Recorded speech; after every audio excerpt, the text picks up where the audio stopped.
Welcome, everybody, and thanks for joining us on episode 60 of Health Talk with Dr. Kell. I'm Nikki Sterner, and today we're discussing melatonin. Do you really need it for sleep? Melatonin is a hormone released by the pineal gland in the brain at night and has been associated with control of the sleep wake cycle.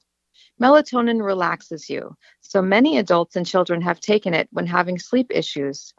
There have been reports of accidental overdosing, which is a cause for concern.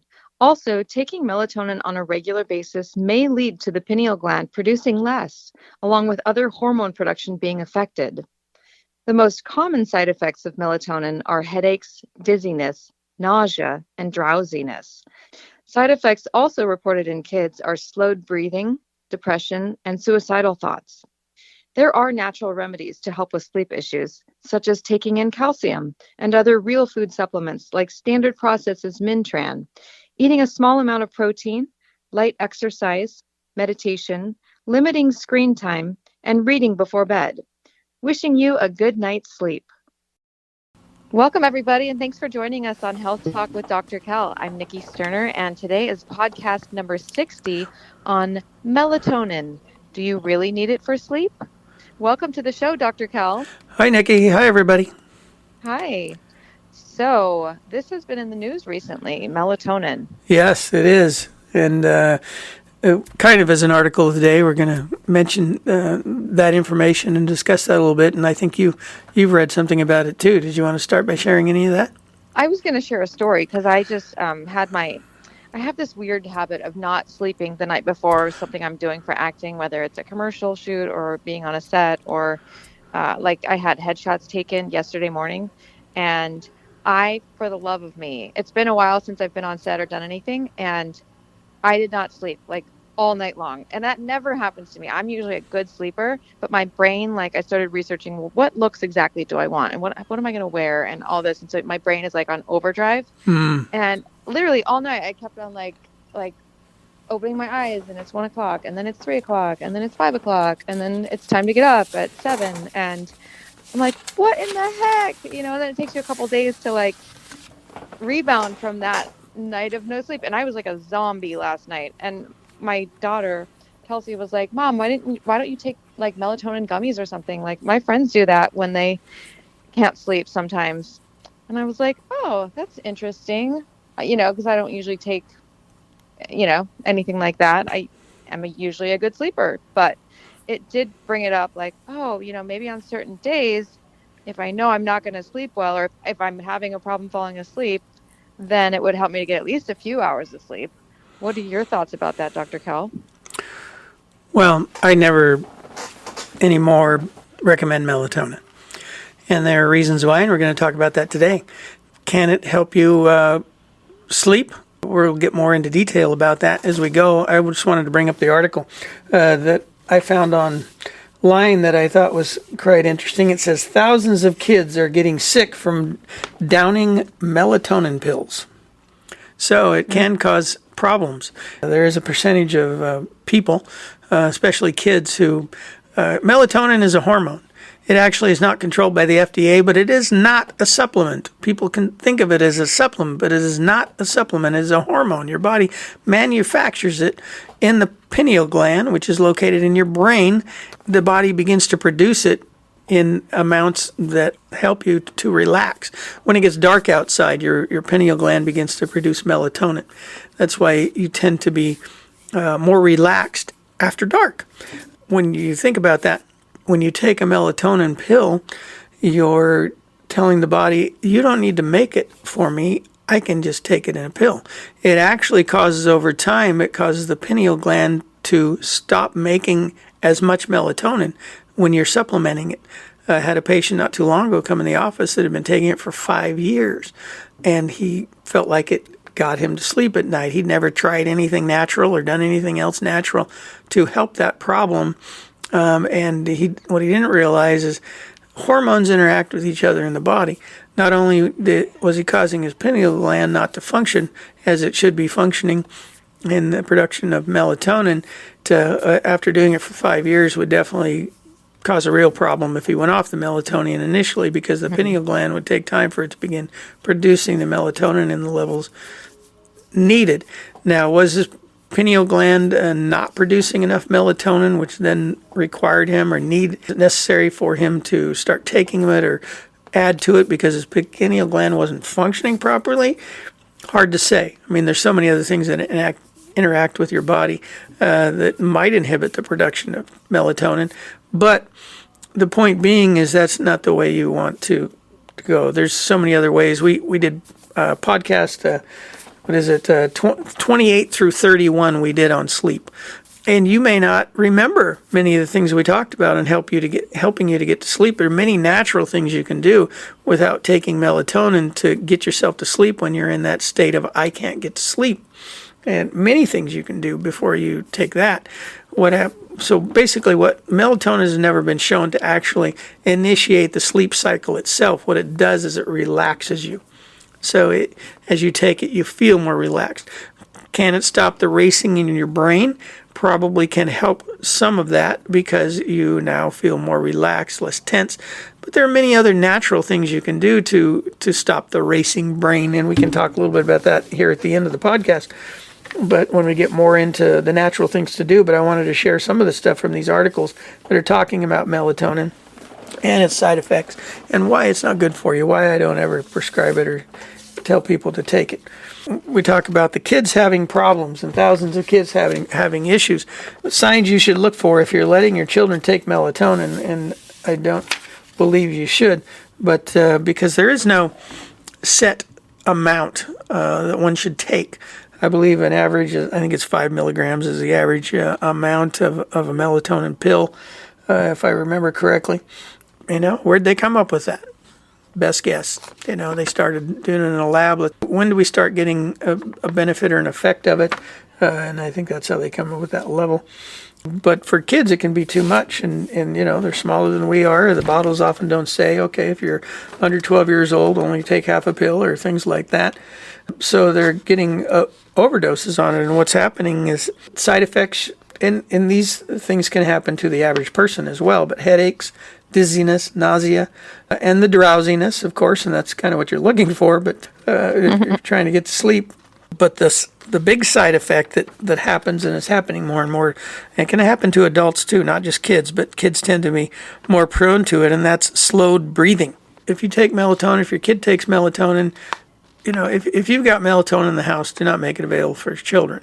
If they're going to take it, you need to monitor it and say, okay, here's a pill or half a pill, try this first. I would tend to tell people to take, if their kids are going to take it, take less than the half to 3/4 of the dose that is on the bottle to start out with, even though I don't really recommend doing it at all. Do the other methods. Use some of the other things we're going to talk about soon because you don't need the melatonin. I can imagine if kids are taking gummies that they would take too many. Yeah. Gummies probably it's like taste really good. It's like candy. And they're even linking it to depression and suicidal thoughts. In kids? In kids, yes. Wow. Really messing with There's their brain. something to be considered that it may be connected to adding to depression issues as well. You shouldn't take melatonin if you're on anticoagulants, which would be the, most people call them blood thinners. They're really not blood thinners, but they reduce the clotting ability of your blood. But they don't really thin the blood, but that's what we all call them. If you're on blood thinners, you should not take melatonin. They can interact with the drug and cause those symptoms that we've just previously talked about. Anticonvulsants, contraceptives, diabetic medication, like metformin, medications that suppress the immune system.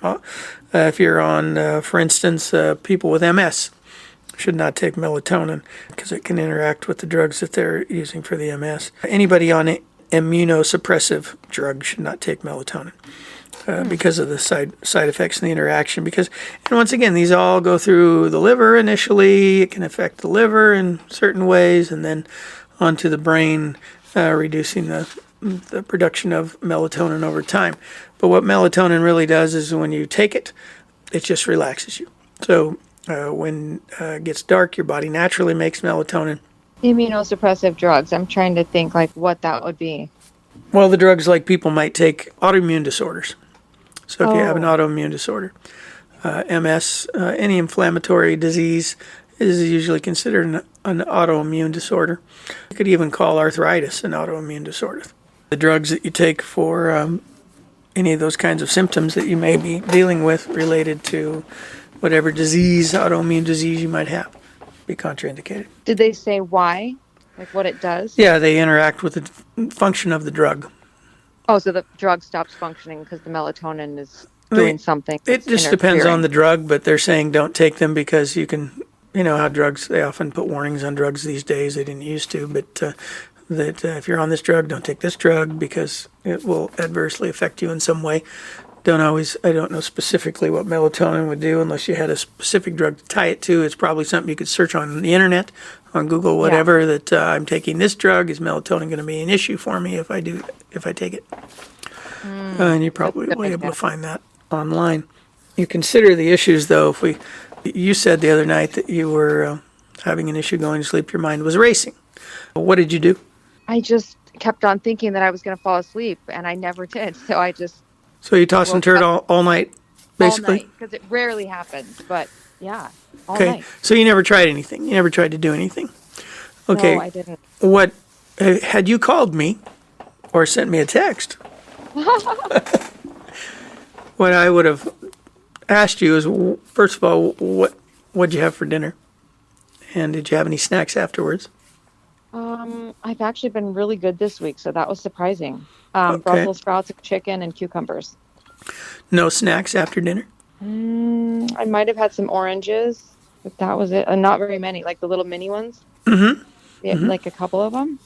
Okay. But no, I was really good. You're good otherwise. Yeah. Well, you had a lot going on.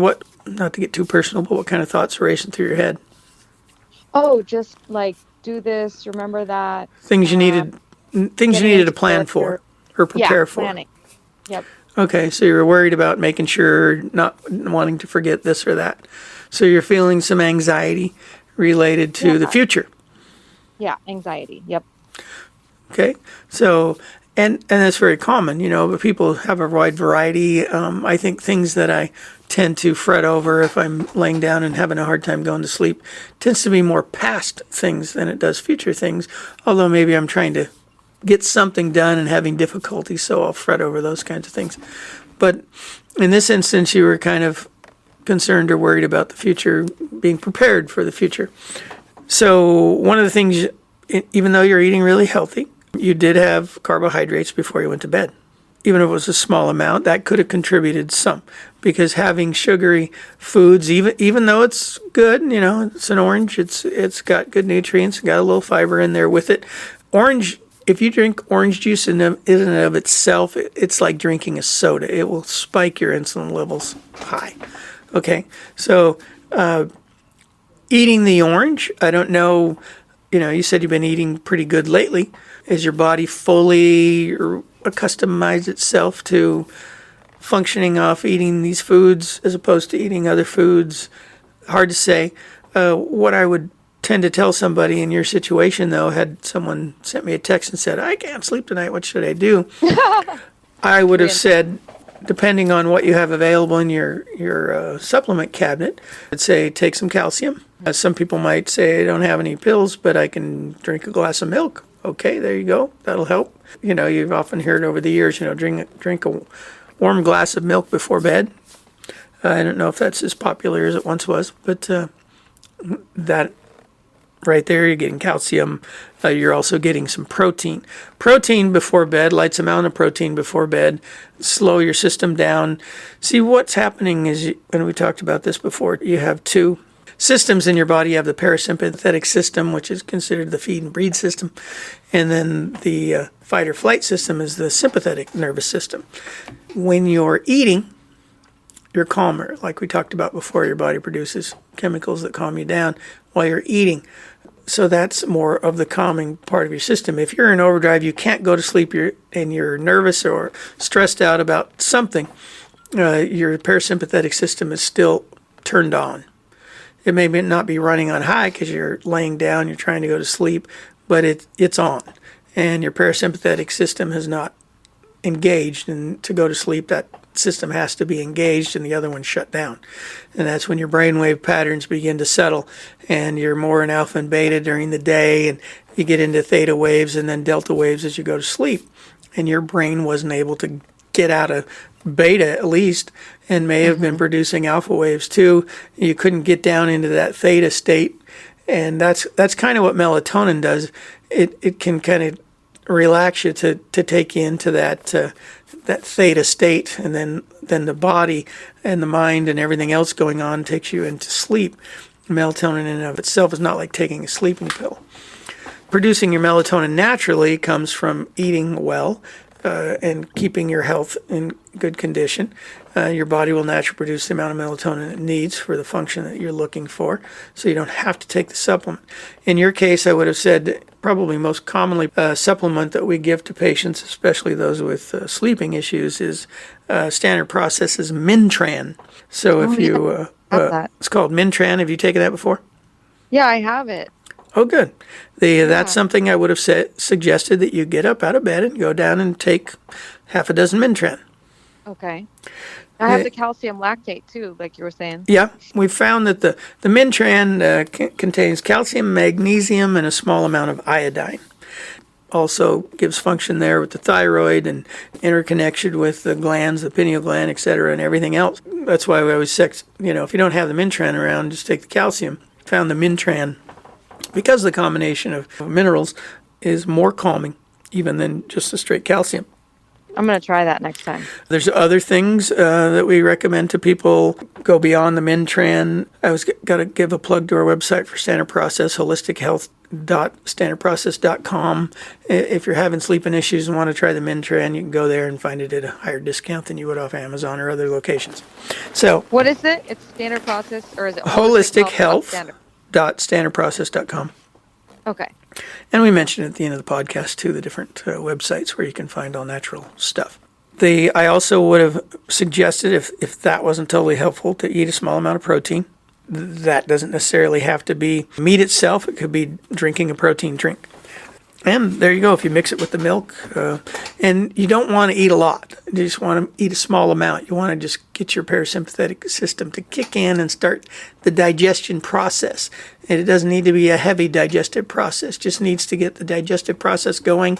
And that digestive process gets your parasympathetic system active and helps to deactivate the sympathetic system. And that's what was happening in your mind. You're racing because you're stressed, and the stress kicked in the sympathetic system, didn't let your brain slow down enough, created other chemicals that were counteractive to the melatonin. And so you probably cortisol levels were increased, because in the morning when it gets daylight out, your cortisol levels are at their highest and your melatonin levels are at their lowest. That's why I always recommend don't eat stuff that's going to get stored. When you have high levels of cholesterol in your system, that's when you tend to store more fat in your body too. So consider that when you eat your breakfast. What do you mean? I would always recommend in the mornings you eat a more of a low carb meal. I would say more vegetables. I'm okay. I think eggs are generally good for you. So eggs and vegetables mixed into the eggs. I'll often take the mixed greens and into the pan and cook them along with the eggs, and then do like a scrambled eggs with mixed greens in them. I don't. My wife, my children tend to add cheese just because they like the cheese. I like the cheese, but I don't think the cheese is good for you. I don't tend to eat a lot of cheese.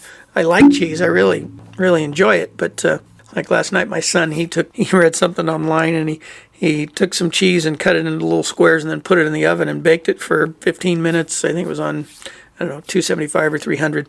And then it basically baked the cheese and took it out and let it cool. And it was a snack, but I don't consider it a very, very healthy snack. But with the morning feeding, I would tend to say, if you eat something like that, it's higher in protein, still got the greens, got the nutrients from the vegetables, but you don't have any significant amount of carbs. If you go drinking a glass of orange juice or apple juice or something like that, you're kind of boosting that. I don't really recommend either drinking fruit juices without, I would recommend more that if you want to give yourself some good eating, and it makes it easier to eat those vegetables, much easier to get your vegetable intake this way if you're not a big vegetable eater, and that's to make yourself veggie smoothies. Add in, I find if you add in things like beets, it makes it very sweet. But you can also mix into the blender if you follow that philosophy of 2 times the amount of vegetables as fruit. You could put it. Hold on. Go ahead. Veggie smoothies or veggie juices? Veggie smoothies. Did I say What? juices? No, you said smoothies. I've never put veggie, like what kind of veggies in a smoothie? You can put whatever you want. You're talking about broccoli or kale or Yeah. Why not? what? Yeah. Of course. What? Yeah. Why, you never thought of that? No. Most people think, I'll just throw some. What do you tend to put in your smoothies? Blueberries, strawberries. The kids like pineapple, mango. Yeah. See, almond milk, coconut water, that kind of stuff. See, you're doing sweet stuff. The carbohydrate drinks, even as a smoothie, if that's all it's got in that, it can spike your insulin levels. So I don't recommend that. What you want to do is you want to mix the fruits and the vegetables together. If you need it to be sweet, because just straight vegetables is not always that easy to drink, and in a smoothie, it's got all the fiber in there, which is really healthy for you. And it helps your digestion process, and then it helps the gut bacteria likes to feed on things like that. And so as you put that together, you can make it good and sweet by adding some of those things you've just mentioned. Beets are very good for you, very good for the liver. And so I like to add in beets because they sweeten it. A beet is still considered a vegetable. But you can throw all the other stuff in there too. Just, I would say, do at least 2 times vegetables as you do fruit. So Tell me.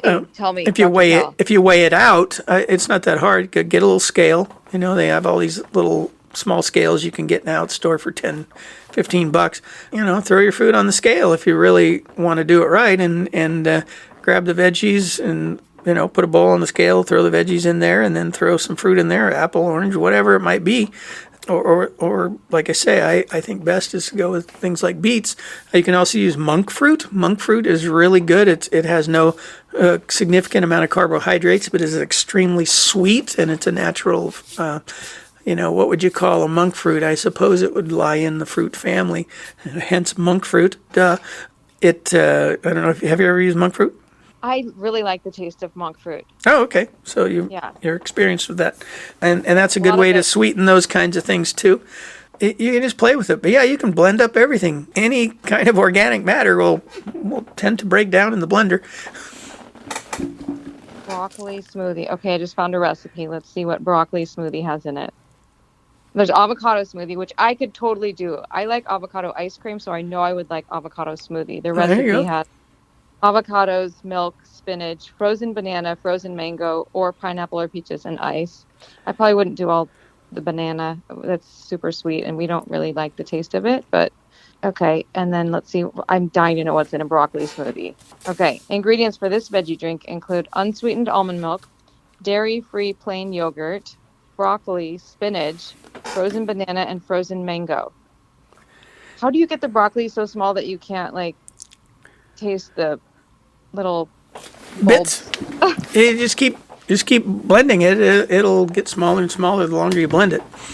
But yeah, it breaks down into a slurry, I would call it. If you need to make it thinner than it is, just add filtered water to it. Pumpkin smoothie. But you can take any of those recipes you see online and add to or take away from this or that out of it, and to your liking, right? Yeah, so I know wild blueberries are one of the best things you can put in it. Yep, they're very healthy. Yeah, spinach, broccoli, cucumbers. Berries are very anti-inflammatory, so definitely recommend berries. All of it's anti-inflammatory when you think about it. Everything if you're sticking with good fruits and vegetables, you're eating an anti-inflammatory diet. Yeah. Okay, well, that's eye-opening for me. I've kind of forgotten about vegetables in smoothies, and that's why I haven't. We moved, and I didn't bring our blender because we didn't have room for all of our kitchen stuff. and I haven't replaced it yet. And I have it on my list, like with a question mark. Do I want to get a blender now that it's hot outside? But I'm like, it's so much sugar in all the fruit. But if I could put broccoli, cauliflower, I have a broccoli, cauliflower, carrot mix that I buy at Costco. That's like the big bag for like $9 and something. If I could put that in the smoothie Oh and yeah, make it taste doable. oh yeah, carrots and beets together, definitely a good mix. Oh yeah, and the beets. I gotta grab some beets. Yeah. Do you do raw beets or do you Yeah, do like raw. cooked? No, just raw. Just blend them right up. Do you just wash it and then cut it up and put it in? Yep. You don't have to peel it? Nope. Can if Really? you want, but you don't need to. Interesting. The dirt's good for you. Yeah. Yeah. Oh, If they're organic, the dirt, a little bit of dirt. There's actually good bacteria in the dirt that's good for your gut. you know what would be good, Dr. Kell? I know the dirt thing is, yeah. Like making up little frozen baggies because I tend to make like a huge thing, like fill the whole blender, and then everybody gets sick of drinking a really tall glass. Whereas I think a smoothie, like a half glass, is like the perfect size because it doesn't give you like a brain freeze and all of that. I don't know. What do you think? Yeah, you bet. And then just popping a baggie in every day or every other day or however often you eat it. Yeah, this could be a good summer thing. You're Yeah, inspiring me. very good. I'm glad. It's kind of ironic. What you're saying is very common. When people think of smoothies, they think of something sweet because where do the home smoothie came about after the commercialized smoothie, right? Or vice versa. I'm not sure for sure, but maybe the home version inspired someone to then start making the commercial stuff.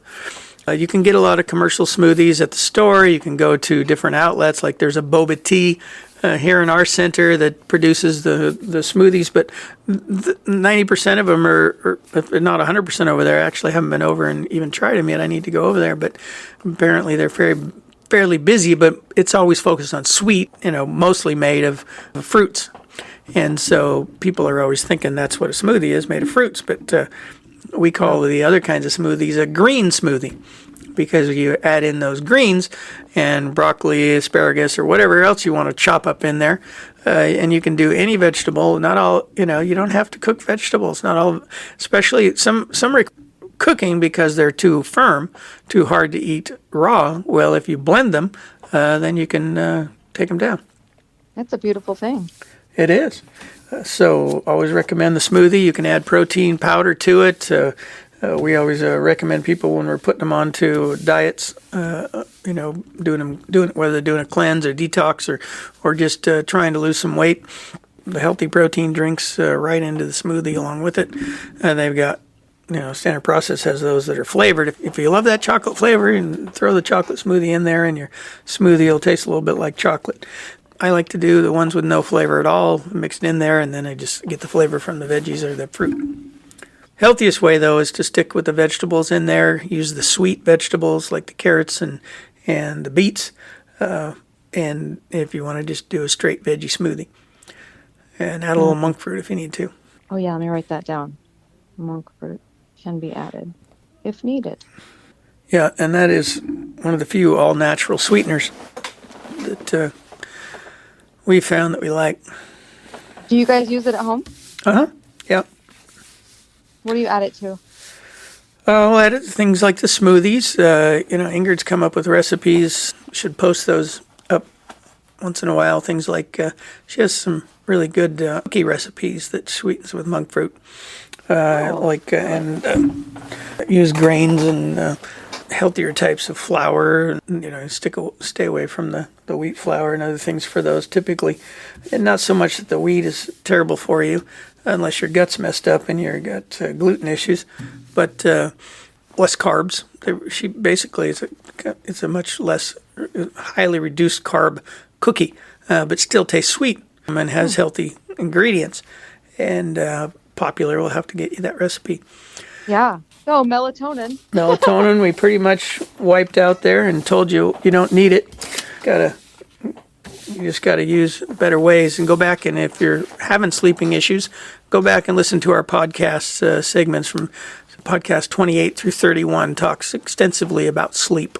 So we got onto this veggie smoothies because we were talking about morning foods to eat. Yes. Cooked veggies, eggs with veggies, veggie smoothies. We're gonna And have to why is change that the better? we're gonna have to change the title of this podcast. Is that better because something to do with stress?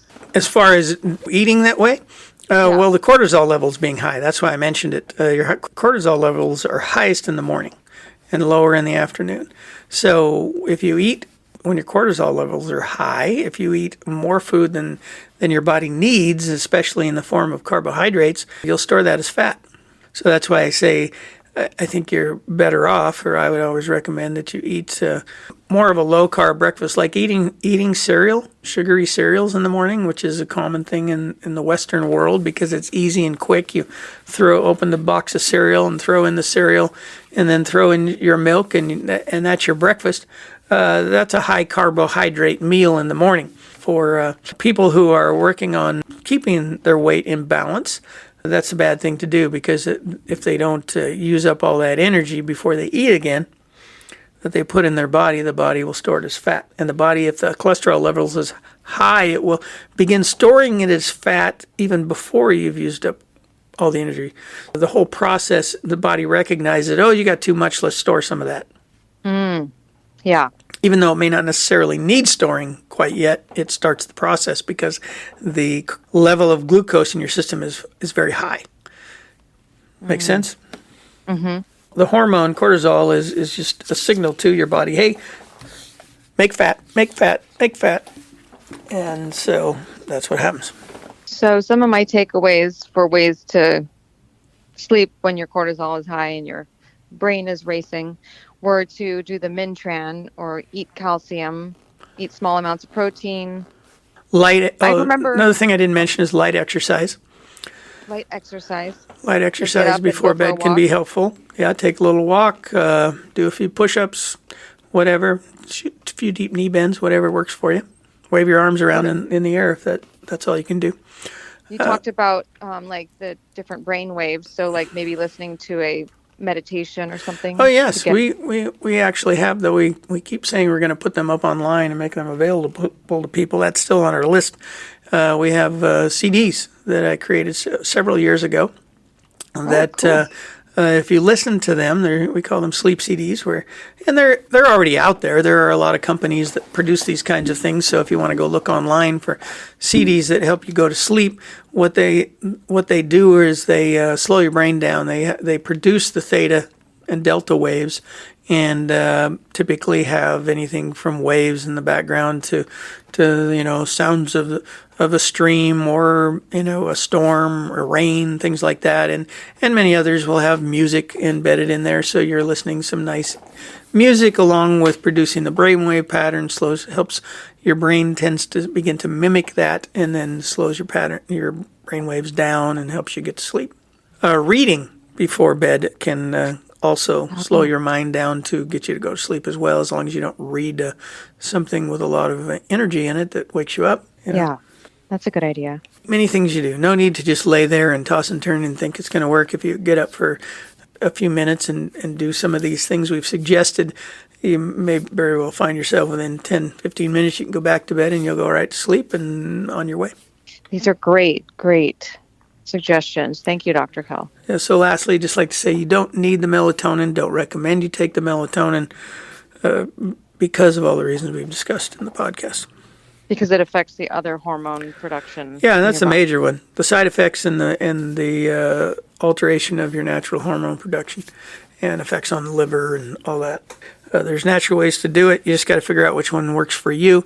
There are other things like kava is another one that can help go to sleep. It's herb out of Australia. People who have extreme issues will sometimes prescribe that, and you can get that through standard process as well. We'll go on and on as we will in the future. Thanks for listening, everybody. And any final comments, Nikki? No, that was very timely in my life since it just happened 2 nights ago. So thank you. I had lots of questions. Very good. It was inspired then. Yes, I think you answered them. So thank you so much, Dr. Kell, for all of that information. Thanks for listening, everyone. Well, thanks, Dr. Kell. Thanks for being our professor. Happy to do it. Hope somebody out there is getting benefit from it. We're learning every time you talk. Thank you so much. Have a wonderful day, everyone. Thanks, everybody. Thanks for listening. Bye, everyone. Bye-bye. For questions or comments, please email us at healthtalkwithdrkel@gmail.com. That's DRKELL at gmail.com.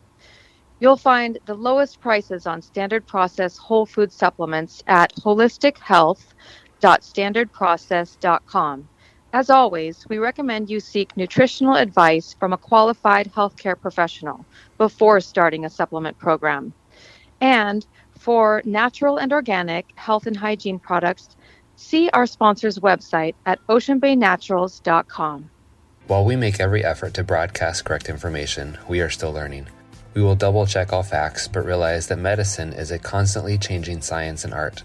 One doctor may have a different way of doing things from another. We are simply presenting our views on how to live a healthy lifestyle that will be as evidence-based as possible. We welcome any comments, suggestions, or corrections of errors. We take no money from drug or device companies. By listening to this podcast, you agree not to use this podcast as medical advice to treat any medical condition in either yourself or others, including but not limited to patients that you are treating. Consult your own physician for any medical issues that you may be having. This entire disclaimer also applies to any guests or contributors to the podcast.